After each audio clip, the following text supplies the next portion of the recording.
अध्याय के 16वें श्लोक में प्रवेश कर रहे हैं। नात्यश्नतस्तु योगोस्ति न चैकान्तमनश्नतः न चाति स्वप्नशीलस्य जाग्रतो नैव चार्जुन।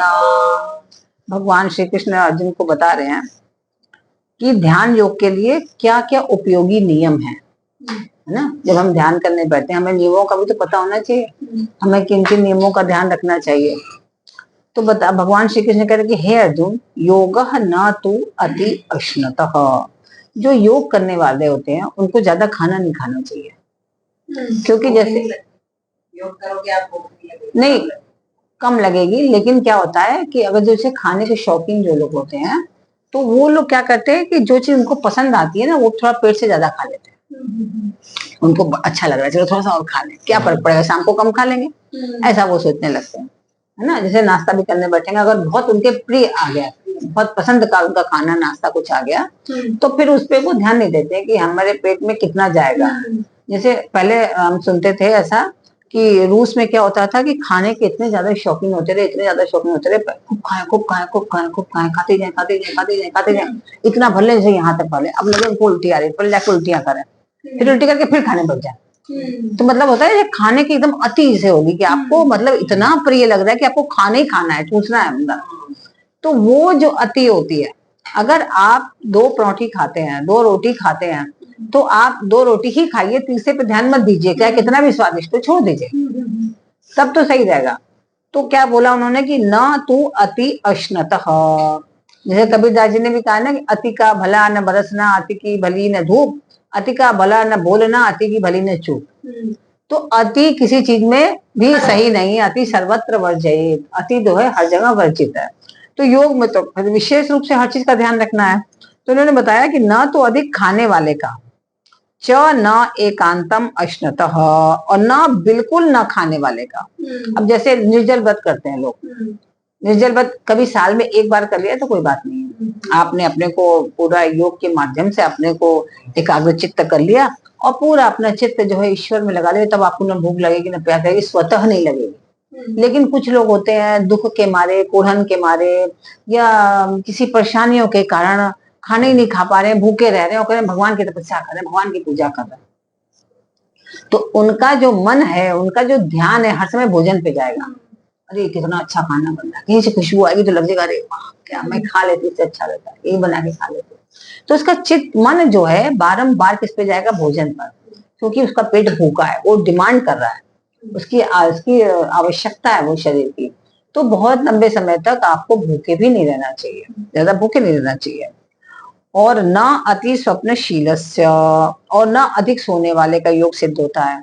जैसे सोते बहुत से लोग होते हैं सुबह 8-8, 9-9 बजे उठ रहे हैं, तो इतनी देर तक सोओगे तो कब आप योग करोगे, कब आप ध्यान करोगे। नियम तो ये है कि आप समय से सो और समय से उठो, सूर्योदय के पूर्व जो है उठ जाओ हर हाल में।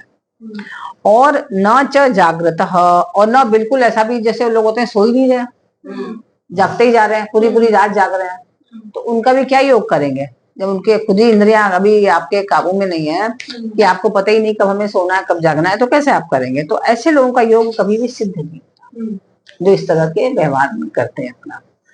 नात्यश नतस्तु योगोस्ति, अधिक खाने वाले का योग सिद्ध नहीं होता। क्यों? क्योंकि अधिक खाने वाले भोजन की अपेक्षा अपना भोजन मात्रा में भले ही कम हो पर अपनी भूख की अपेक्षा अधिक खाने लगते हैं। उनकी भूख नहीं है लेकिन फिर भी वो क्या करेंगे, सिद्ध नहीं होते।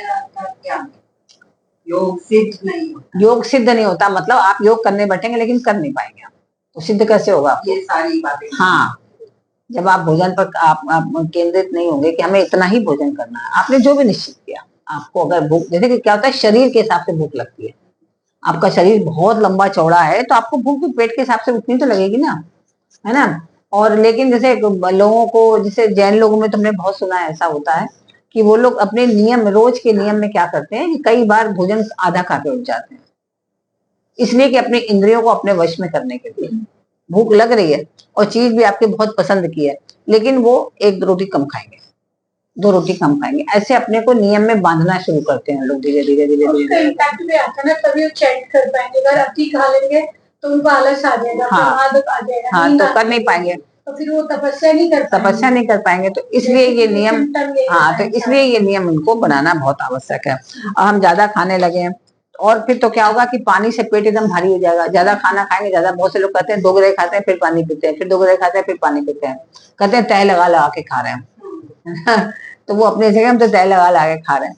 तो तय लगा लगा के खा रहे हैं तो क्या होगा, पेट उनका इतना फूल जाएगा, चलो भैया लेटा जाए। खासकर पंजाबी लोग लस्सी पी लेंगे, आलू का पराठा खा लेंगे और फिर जाके कहो चलो आराम करा जाए, बहुत खा लिया।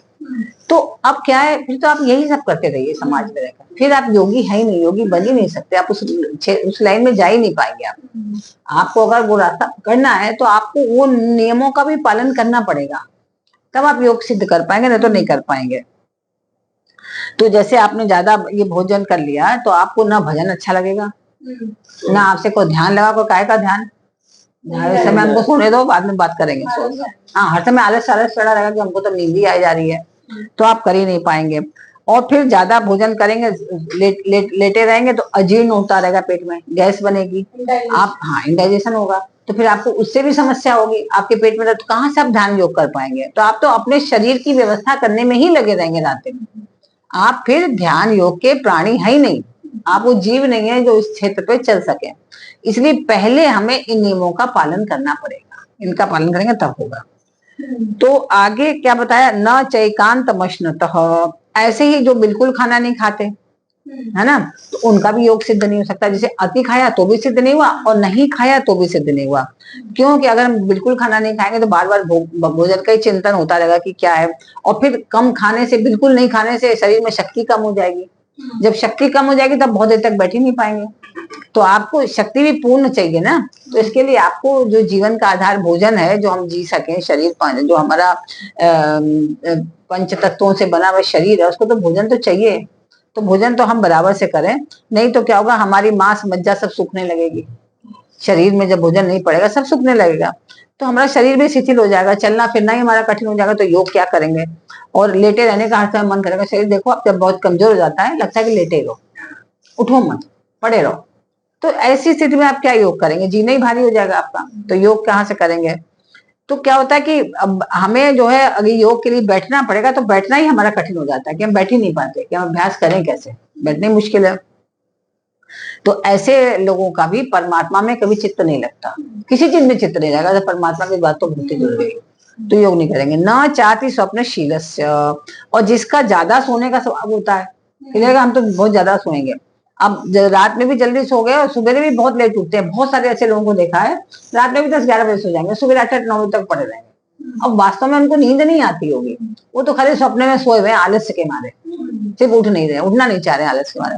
और कहो तो को पहले चाय लाओ तो पिए तब उठेंगे। तो ये क्या है, ये आपका आलस्य है। ऐसे आलसी लोग तो कभी भी योग नहीं कर सकते। तो क्या होता है कि इनका जो है ज्यादा सोने से स्वभाव भी बिगड़ जाता है, चिड़चिड़ा स्वभाव होने लगता है, लगता है हमें कोई डिस्टर्ब ना करे, क्योंकि स्वप्नों में खोए रहते हैं वो लोग, वास्तव में सोते नहीं है। सोएंगे तो नींद तो 8-10 घंटे ज्यादा आएगी नहीं आपको, कितना भी आपको कुछ हो जाए। देखो अब बीमार व्यक्ति को भी एक लिमिट में ही नींद आती है, उससे ज्यादा नहीं आती है। उससे ज्यादा जो पड़ा रहता है वो केवल आलस्य से पड़ा है, निद्रा में नहीं है वो। तो ऐसे लोग जो बैठे बैठे पड़े रहने से उनको सोचते हैं कि हमें बड़ा सुख मिल रहा है, पड़े हुए आराम से लेटे हुए। अब आजकल तो मोबाइल और आ गया, मोबाइल देखते रहेंगे, तो अपना समय नष्ट कर रहे हैं। उसी समय में उठ करके अपना ध्यान करें, योग करें, वो उनसे नहीं होगा। तो ऐसे लोग भी योग नहीं कर सकते उनके, क्योंकि शरीर में हर समय आलस्य भरा रहता है। तो आलस्य के कारण उनको बैठने में भी कठिनाई होती है, लगता है बैठे तो हमसे बैठे नहीं जा रहा है। क्यों? क्योंकि उनको शरीर सही रखने का ढंग ही नहीं पता है, और अपने सही ढंग से खाना नहीं कर खा रहे हैं, सही ढंग से बैठ नहीं रहे हैं, सही ढंग से सो नहीं रहे हैं। तो उससे उनकी जो चक्र है, चक्र भी उनके दूषित हो गए, चक्र भी उनके सही ढंग से कार्य नहीं कर रहे, है ना, अलग अलग स्थितियां उनकी पैदा हो रही हैं। तो ऐसा व्यक्ति भी योग कभी नहीं कर सकता, योग में सिद्धि नहीं प्राप्त कर सकता। जागृतो नैव चार्जुन, फिर भगवान श्री कृष्ण कह रहे हैं कि हे अर्जुन, जब अधिक सोने से भी योग की सिद्धि नहीं होती, तो फिर बिल्कुल सोने वाले की कैसे होगी? जब अगर सोया ही नहीं है तो वो शरीर उसका भी कमजोर हो जाएगा, उसको फिर हर समय नींद आती रहेगी, हाँ, फोकस ही नहीं कर पाएगा, परेशान रहेगा हर समय। आप योग के माध्यम से निद्रा कम कर सकते हो, लेकिन बिल्कुल निद्रा गायब हो जाए ऐसा मुश्किल है। अब वो तो लक्ष्मण जी जो थे, जो 14 वर्ष तक वो सोए नहीं, तो वो तो उन्होंने योग के माध्यम से किया, वो तो बहुत ही महान तपस्वी जीव थे, तो वो उनकी तो अलग बात है। लेकिन हम सामान्य लोग तो अगर 6 घंटा भी ना सोए, 6 घंटा तो मिनिमम सोना चाहिए, लेकिन फिर भी जो बहुत सिद्ध लोग होते हैं मात्र 2.5-3 घंटा नींद पूरे कर लेते हैं अपनी अपने योग के माध्यम से। और बाकी सामान्य लोग को 6 घंटा तो नींद चाहिए चाहिए, नहीं तो गृहस्थ लोगों को कहते हैं 8 घंटा सोना चाहिए। तो 8 घंटे सोने से आपका फिर चैतन्य रहते हैं आप, और सब काम के लायक रहते हैं। तो सात्विक मनुष्यों में भी कभी सत्संग का, सात्विक गहरी बातों का, भगवान की कथा का अथवा भक्तों के चरित्रों का प्रसंग छिड़ जाता है। तो जिसने निद्रा पूरी नहीं की वो क्या करेगा, आप देखिए ऐसे सोता आपकी कथा नहीं सुन रहा है, आपकी बातें नहीं सुन रहा, वो नींद में, वो आपके नींद में झुकने लगेगा। तो वो जो है आपके संग शांति से बैठ ही नहीं पाएगा, क्योंकि उसकी निद्रा पूरी नहीं हुई है। तो इसके कारण वो तकलीफ पा रहा है। तो राजसी तामसी वृत्ति वालों का जैसे जगना होता है, वैसे जागना सात्विक वृत्ति वालों का नहीं होता। क्योंकि जो सात्विक वृत्ति वाले होते हैं, जो योग में निष्ठ होते हैं, उनका तो पता है 2.5-3 घंटा भी सो रही तो उनके लिए पर्याप्त है ना। और बहुत से बहुत जो इतने अच्छे सिद्ध नहीं हुए हैं, वो 5 घंटा भी सो लेते हैं तो भी उनके लिए बहुत अच्छा रहता है। लेकिन जो गृहस्थ आश्रम में है और अभी एकदम इतना योग में नहीं है और बहुत सारी उनके ऊपर जिम्मेदारियां हैं, तो उनको 8 घंटा तो नींद चाहिए, आवश्यक है, नहीं तो वो फिर योग में भी अपने को चित्त को नहीं लगा पाएंगे। तो रातों जगने पर भी उनको और समय में निद्रा नहीं सताती। जो योगी होते हैं, जो सात्विक होते हैं, उनको भले वो पूरी रात जागरण किया है, जैसे बताया जाता है कि जब महाशिवरात्रि आती है तब पूरी रात जागरण करना चाहिए, है ना। कारण क्या है, क्योंकि रीढ़ की हड्डी सीधी बैठने से उस समय ग्रह नक्षत्रों की ऐसी स्थिति होती है कि आपके अंदर एक विशेष शक्ति जागृत होने लगती है ना। उस रात अगर जागा, शिवरात्रि बोला जाता है, या रात्रि जागरण दुर्गा जी का किया जाता है, तो ये सब स्थितियां कोई विशेष होती है, ग्रह नक्षत्री जो स्थिति होती है ना विशेष होती है। उस समय जागरण करने से आपके अंदर विशेष ऊर्जा का प्रवाह आ जाता है, विशेष शक्ति प्रवाहित होती है। तो ऐसे समय सोने से, लेकिन ऐसे लोग बाद में फिर आराम करते हैं थोड़ी देर के लिए। अब जो तपस्वी है, जो योगी सिद्ध है, वो तो नहीं करेंगे, वो फिर अपने कर्म में लग जाएंगे, ध्यान में लग जाएंगे, उसी के माध्यम से अपने में शक्ति अर्जित कर लेते हैं। हम लोग को सोने का क्या मतलब होता है, हम लोग का, हम क्यों सोते हैं, सोने से क्या मतलब, मानसिक चार्ज करते हैं, रिचार्ज, हाँ, अपनी बॉडी रिचार्ज हो जाती है। तो क्या होता है, नहीं मेंटली शरीर में थकता है, तो क्या होता है, जैसे जो योगी लोग हैं तो अपने को रिचार्ज अपने योग के माध्यम से कर लेते हैं, जो वहां तक पहुंच चुके हैं वो सब नहीं। तो क्या होता है, ऐसे ही भक्त लोग भगवान के नाम जप में, कीर्तन में, भगवान के विरह में भोजन करना भूल जाते हैं। जो भक्त होते हैं, वास्तव में जो भक्त होते हैं, जैसे चैतन्य महाप्रभु जी का देखिए, चैतन्य महाप्रभु जी का बहुत अद्भुत लीला उनकी। उनको न शुद्ध बुद्ध नहीं रहती थी अपनी, उनको तो खाने की तो बातें छोड़ दीजिए, निद्रा की भी बात छोड़ दीजिए, उनको कोई शुद्ध बुद्ध अपनी नहीं रहती थी। कई बार तो समुद्र में ऐसे ही गिर गए, लोग उनके संग रहते थे तो उनको उठाया, और उनकी तो विचित्र विचित्र लीलाएं थी। एक बार वो जा रहे थे तो एक आदमी जो है, पहले तो जंगल ही जंगल टाइप था सब जगह, तो जा रहे थे तो उनके संग बहुत सारे शिष्य रहते थे, उनके भक्त जैसे कहा जाए, शिष्य के हरे कृष्ण हरे राम कीर्तन करते रहते थे। तो क्या हुआ कि जब जा रहे थे तो बहुत उनको प्यास लग रही थी, देखा तो उधर से एक आदमी मटका भर के कुछ लेके आ रहा है, मट्ठा लेके जा रहा था बना करके। तो उसने देखा, उसको लगा कि इतने लोग आ रहे हैं, चलो मट्ठा पिएंगे, हमको पैसा देंगे। तो उसने कहा कि मट्ठा पियोगे आप लोग, तो भगवान की भक्ति में थे, ला दिया मट्ठा। जब पूरा खाली हो गया मटका, बोला पैसा दो, तो हंसने लगे, बोले पैसा हमारे पास तो कुछ नहीं, हमारे पास तो हरे राम है। और ये लो, उसको माथा पे हाथ फेर दिए, बड़ा दुखी हुआ। बताओ, मतलब हमने इतना मेहनत करी और मट्ठा बेचने जा रहा था वो, इन लोगों को पिला दिया, सब हमारा वेस्ट हो गया। वो बड़ा दुखी हो गया। अब उनसे तो कुछ बोला नहीं, पिला दिया था, उन लोगों को क्या बोलता, देखिए सब साधु बाबा लोग, इनके पास पैसा तो कुछ है नहीं। चला गया, जब घर पहुंचा तो देखा कि मटका जैसे रखा, मटके में तो पूरा रत्न जड़ सारे, मतलब जितने रत्न थे सब भर गए। तब उसको लगा ये कौन थे, ये तो अद्भुत लोग थे। दौड़ के गया और सब कुछ अपनी घर गृहस्थी छोड़ दिया वहां पर, और उन्हीं के साधु संग में लग गया। कहने लगा कि इतने मतलब परम भक्त लोग, जिनके खाली मटके में स्पर्श तो किया था उन्होंने, और सोचा कि जब मटके को उन्होंने चेंज कर दिया तो हम इस शरीर के मटके को अगर स्पर्श कर लेंगे तो हम तो एकदम ही हम बदल जाएंगे। तो सब कुछ छोड़ दिया, त्याग किया सब, और त्याग करके आकर के उनके लग गया।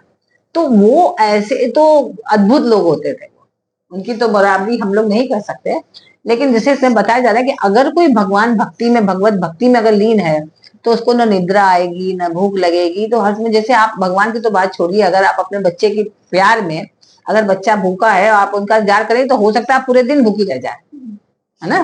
अरे बच्चे ने नहीं खाए, वो आएगा तब हम खाएंगे। तो वो आप बच्चे अपने बालक के प्यार में, स्नेह में ऐसा कर सकते हैं, करते हैं बहुत लोग। कई बार उनको, अरे तुमने खाना खाया, अरे तुम भूल ही गए खाना नहीं खाया, तो वही ध्यान लगा बैठा, होता है ना ऐसा। तो कई बार ऐसा होता है। तो अब जो भगवत भक्ति में एकदम समर्पित है उसकी क्या स्थिति होगी। तो वो जो अगर भोजन नहीं करा, तो इसका मतलब उनके लिए ये नियम नहीं कि अगर उसने भोजन नहीं किया है तो वो फिर ये ध्यान नहीं कर पाएगा। वो तो ध्यान में ही है इसलिए भोजन नहीं किया है, तो वो स्थिति अलग है। तो ऐसी स्थिति हो तो कोई बात नहीं।